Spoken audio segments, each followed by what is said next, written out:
Bienvenidas y bienvenidos a un nuevo programa de Punto Género, un punto de encuentro para acercarte los temas que se debaten en el Congreso desde una mirada de género. Así te presentamos el programa.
Programa especial dedicado a los derechos de la niñez.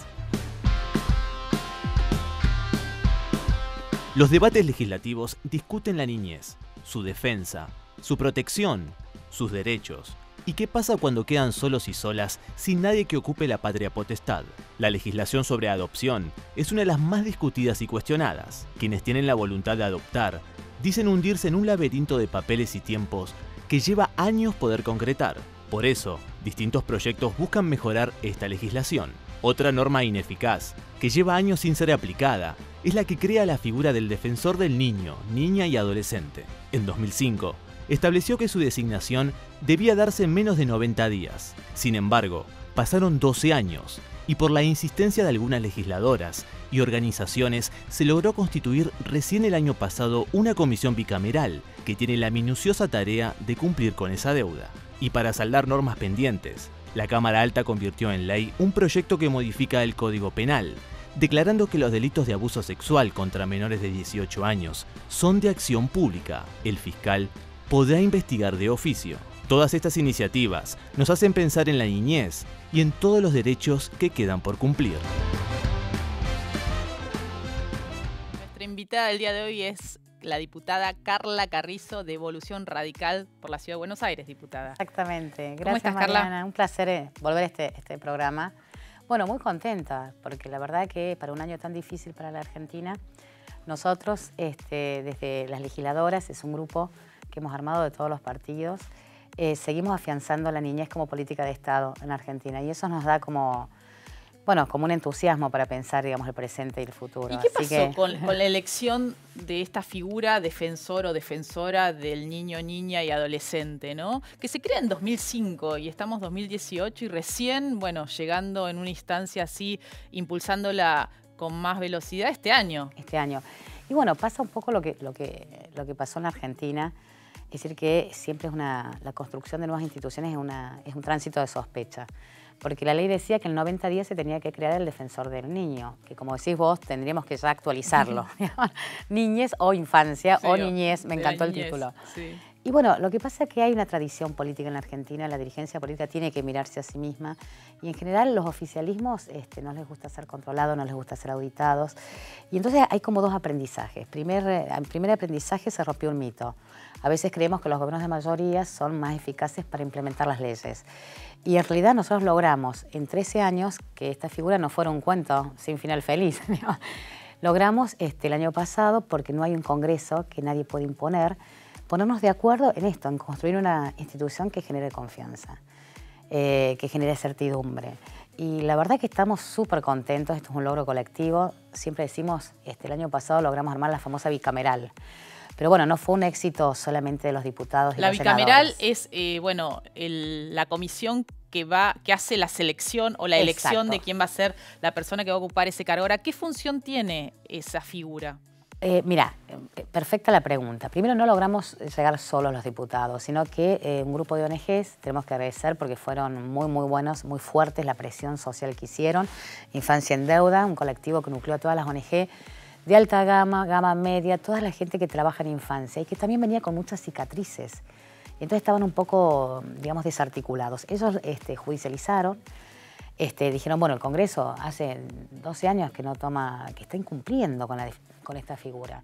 Y el Congreso también dio un paso político importante, porque el Congreso podría haber dicho, miren, el Poder Judicial no nos puede decir a nosotros cuándo hacer las cosas, como nosotros no le decimos al Poder Judicial cuándo tratan una sentencia.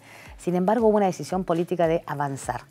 Avancemos, no apelemos, tenemos que hacernos cargos de esta ausencia.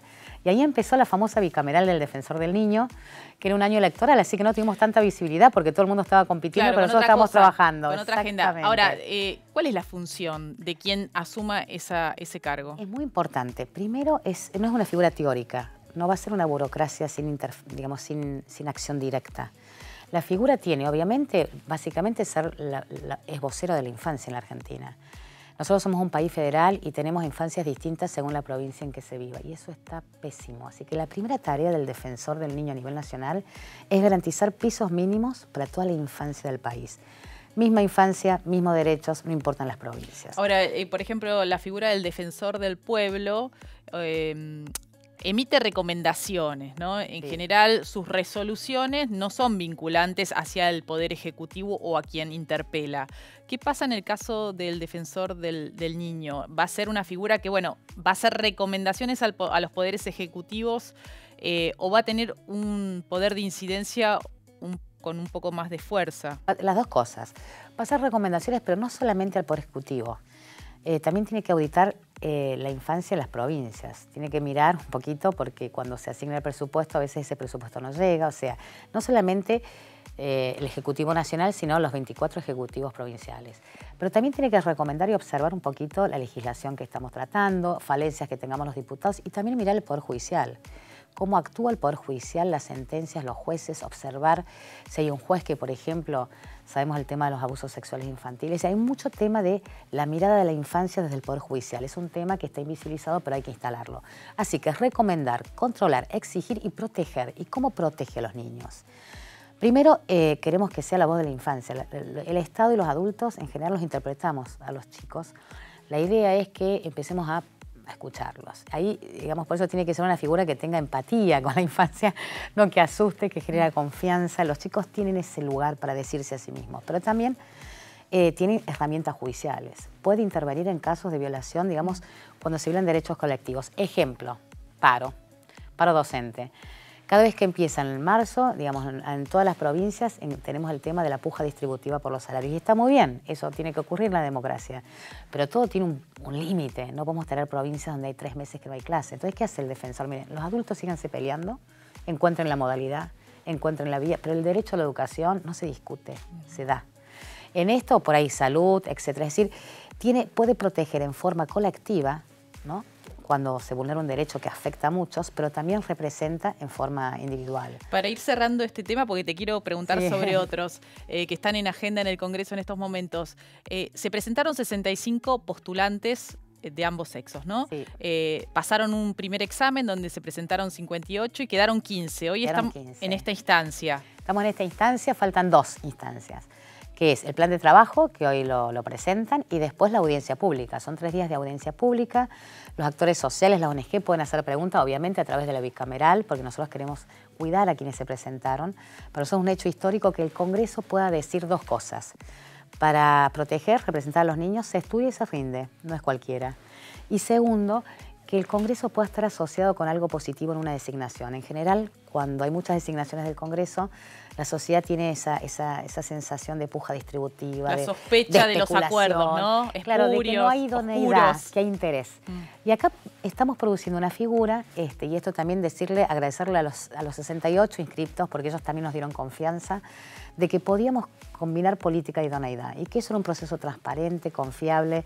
Así que bueno, con mucha expectativa. ¿Y este año va a estar ya quien ocupe ese cargo? ¿Y es por 5 años? Es por 5 años. Igualmente tiene que rendir cuentas cada 3 meses a la bicameral. La bicameral también llegó para quedarse, para coordinar en forma positiva, pero controlar el defensor y exigirle las expectativas de la ley, de la famosa... Nosotros decimos que la 26061, cada artículo tiene que ser una política pública. Es la Ley de Protección Integral de la Infancia, ¿no? Exactamente.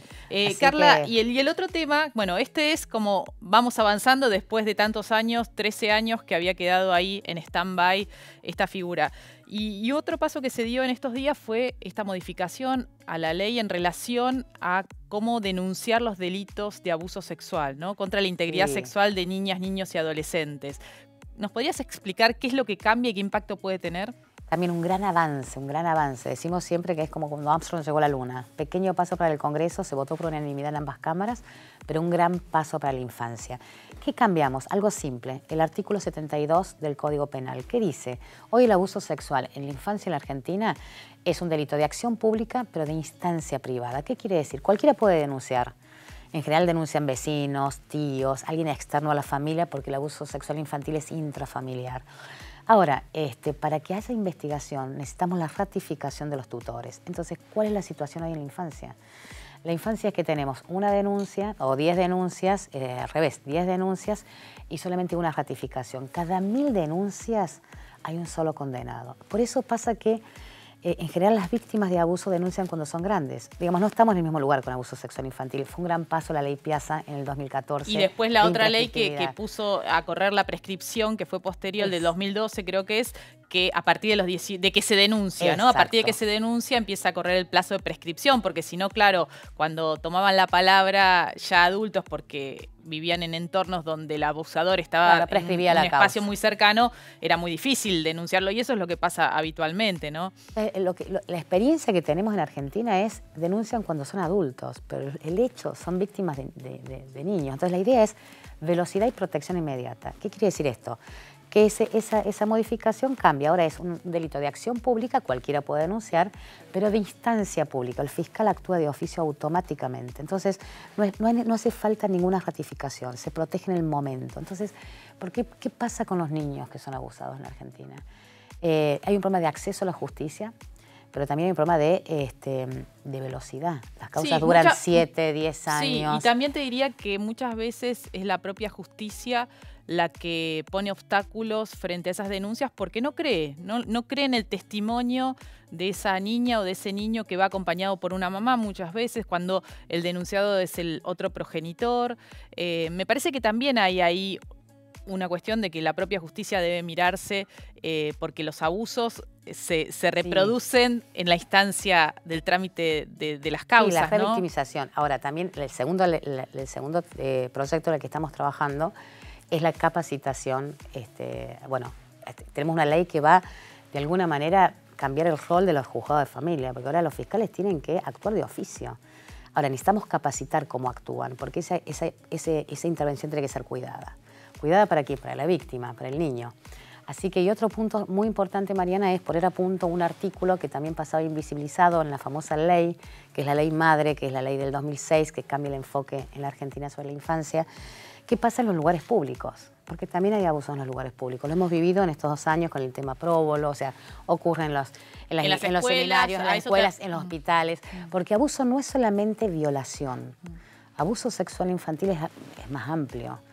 Es obscenidad, es pornografía. Entonces, bueno, ocurre en muchos lugares públicos. Entonces, poner a punto también esto de cómo que están obligados a denunciar. Y para exigirlas hay que protegerlo. A quien denuncia también hay que protegerlo porque también hay una autoinhibición del director de la escuela, de los docentes. Y entonces empieza un poco esta idea de la impotencia y frente a la impotencia el silencio. Necesitamos que el Estado funcione con eficiencia en la infancia. Entonces, también garantizar a quien denuncia porque lo obligamos. Pero la verdad que no recibimos la cantidad de denuncias en relación a los hechos que ocurren. Entonces, proteger a quien denuncia en el ámbito público. Lo vimos con el tema de los clubes de fútbol. Y clave creo que es el tema de la educación sexual integral también para que el tema esté en la currícula. Totalmente. Para no solo darle herramientas a las propias niñas o niños para darse cuenta que eso que les incomoda, que les molesta, que ocurre muchas veces con algún familiar, bueno, puedan tener una voz cercana como una maestra o un maestro a quien contarle, ¿no? Y que eso tenga una consecuencia, porque si no es como la doble victimización. Exacto. Así que bueno, ya te digo, es como un mes muy intenso para la infancia, estamos como muy contentos en el Congreso, las diputadas y bueno, somos todas mujeres, ¿no? Perspectiva de género. Sí.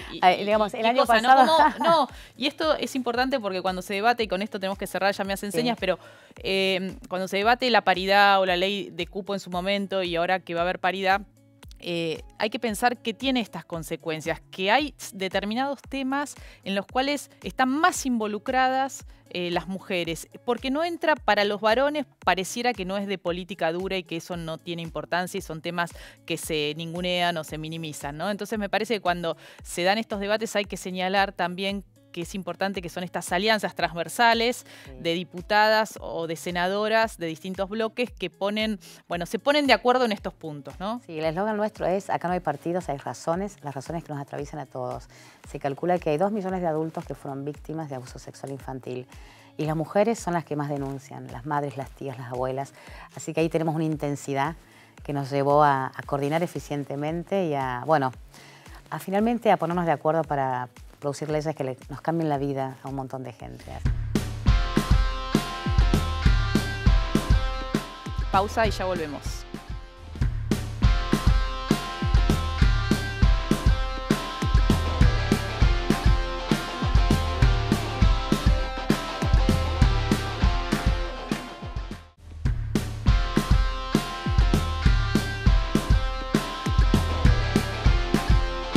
El 15% de los nacimientos en el país son de madres menores de 19 años. Hoy en Punto Género vamos a tratar la problemática del embarazo adolescente.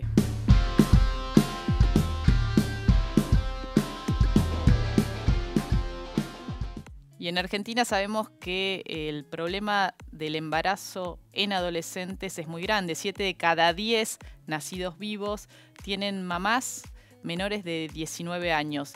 Y entre las chicas de 15 a 19 años, el 70% son embarazos no intencionales. No lo decidieron, no tomaron esa decisión. Se presentó la semana pasada en el Senado de la Nación el Programa Nacional de Prevención del Embarazo No Intencional que promueve el Gobierno Nacional y estamos con el subsecretario de Derechos para la Niñez, Adolescencia y Familia, Roberto Candiano, que es el director de este programa, ENIA por su sigla. ¿Cómo está, doctor? Muchas gracias por acompañarnos. Muchísimas gracias por invitarnos. Bueno, cuéntenos en qué provincia se ha lanzado y cómo se está trabajando. En este momento, en forma directa, estamos en 12 provincias, las que integran el NEA, el NOA y la provincia de Buenos Aires, ya que son aquellas que demuestran mayor cantidad de chicas embarazadas no intencional y donde más actividad sexual hay en la adolescencia y menos uso de métodos anticonceptivos hay, ¿no? ¿Y el programa de qué se trata? ¿Qué impulsa principalmente? Nosotros impulsamos, por un lado, la educación sexual integral, que es una ley que ya tiene 12 años en la Argentina. Estamos focalizando e intensificando las acciones de capacitación. Hay un dispositivo de asesoramiento en las escuelas, porque de repente en una charla, en una clase, las chicas y los chicos no se animan a hacer preguntas que tienen que ver con su sexualidad. Entonces abrimos espacios de asesoría donde pueden consultar cuestiones relativas a la sexualidad. Y en las instituciones sanitarias abrimos espacios integrados por equipos de consejería, donde van directamente las y los adolescentes a hacerse asesorar acerca de métodos anticonceptivos específicos. Doctor, uno de los temas que uno plantea, la educación sexual integral tiene 12 años, como usted señalaba. Lamentablemente en los últimos 3 años había estado medio desdibujado el programa nacional, con recorte de presupuesto, con poco empuje o decisión política de llevarlo adelante. Ahora lo han remontado, pero se perdieron 3 años de trabajo continuo, en realidad, ¿no? Lo remontamos el año pasado.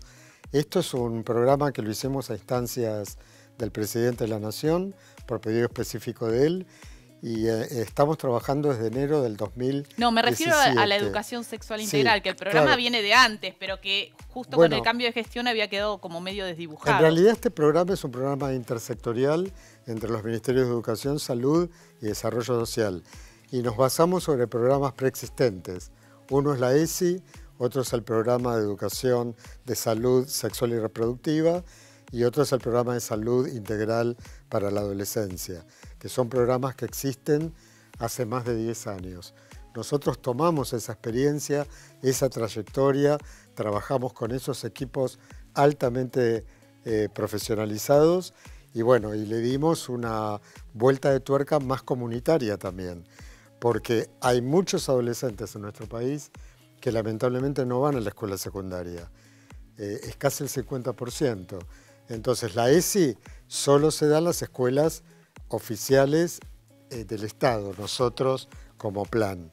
Pero a claro, todos aquellos... ¿cómo llegar a esa población Exacto, que está fuera de la escuela, ¿no? Exacto, que lo hacemos a través de animadores, de promotores de derechos en instituciones comunitarias, ¿no? ¿Hay diferencia entre la intervención en las ciudades y en el ámbito menos urbano, más rural? Porque también, bueno, es una preocupación muy grande cómo llegar a los sectores del ámbito rural.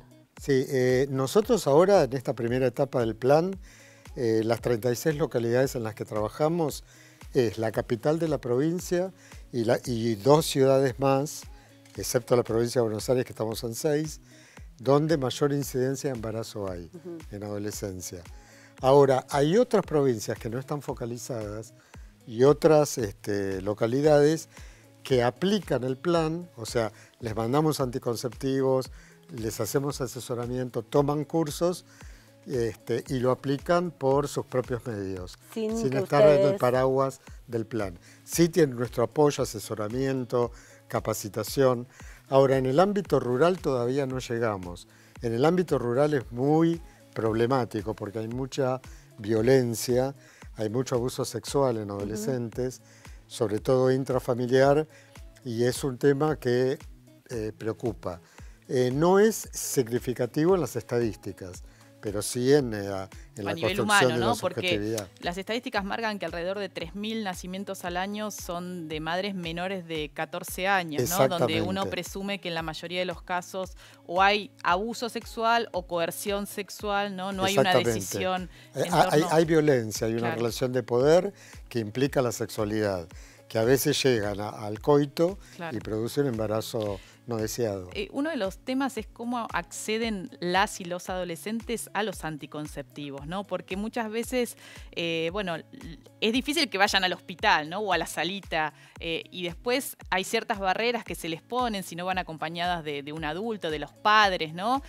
¿Cómo se está salvando este tipo de obstáculo? Bueno, nosotros en primer lugar, la primera medida es proveer a las instituciones sanitarias de métodos anticonceptivos.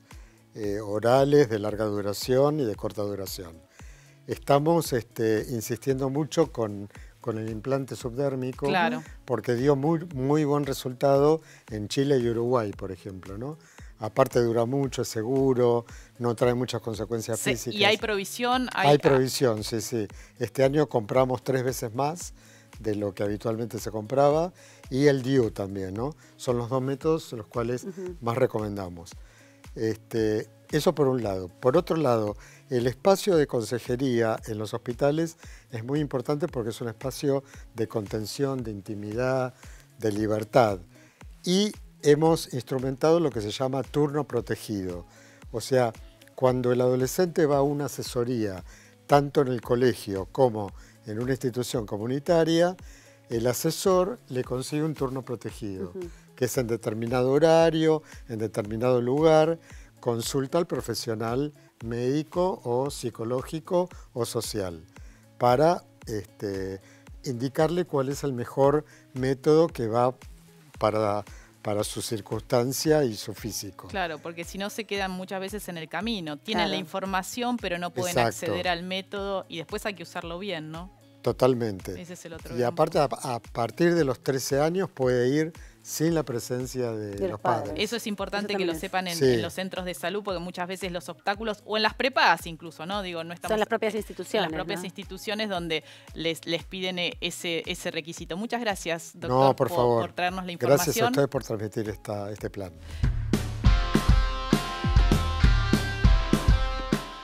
Se acabó el programa. Nos volvemos a encontrar la semana que viene con más especiales de Punto Género.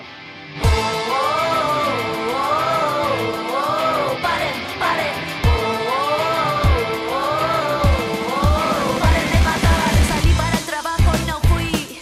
Salí para la escuela y no llegué. Salí del baile y me perdí. De pronto me desdibujé. Mis amigos me buscan por ahí. Los vecinos pegaron un cartel en los postes de luz del barrio. En la calle, en el subte, en el tren. Me busca mi hermano, me busca mi madre. Perdí contacto ayer a la tarde. Vino la tele, habló mi padre. La red explota, el Twitter arde. Si tocan a una, nos tocan a todas. El femicidio se puso de moda. El juez de turno se fue a una boda. La policía participa.